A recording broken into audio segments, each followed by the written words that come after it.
வணக்கம். எல்லாமும் நீ நினைப்பது போலவே நடந்துவிட்டால் வாழ்வின் மறுபக்கம் என்னவென்று உனக்குத் தெரியாமலே போய்விடும். அனைத்தையும் கடந்து போ.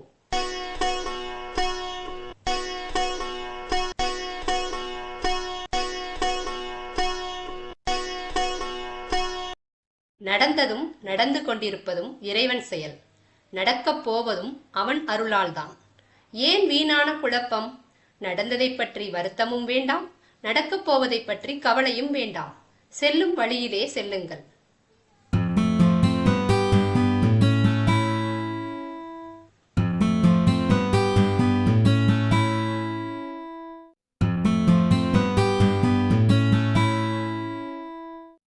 உன்னை மட்டும் சிந்தையில் வைத்து நீ கனவுகளைக் காண்.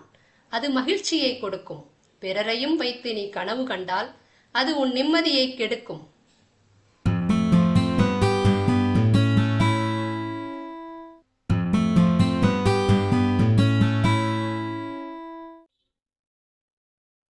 துரோகிகளையும் துரோகங்களையும் அடிக்கடி நினைத்துக்கொள். அப்படி அடிக்கடி நினைத்து கொண்டால்தான் நீ இன்னொரு முறை ஏமாறாமல் இருக்க முடியும். சிந்தித்து செயலாற்றுங்கள்.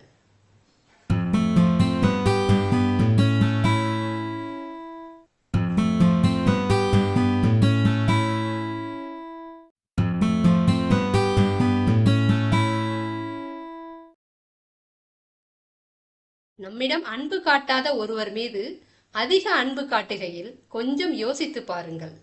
நீங்கள் கொடுப்பது அன்பு மட்டுமில்லை, விலை மதிக்க முடியாத உன் தன்மானத்தை. சிந்தித்து செயலாற்றுங்கள்.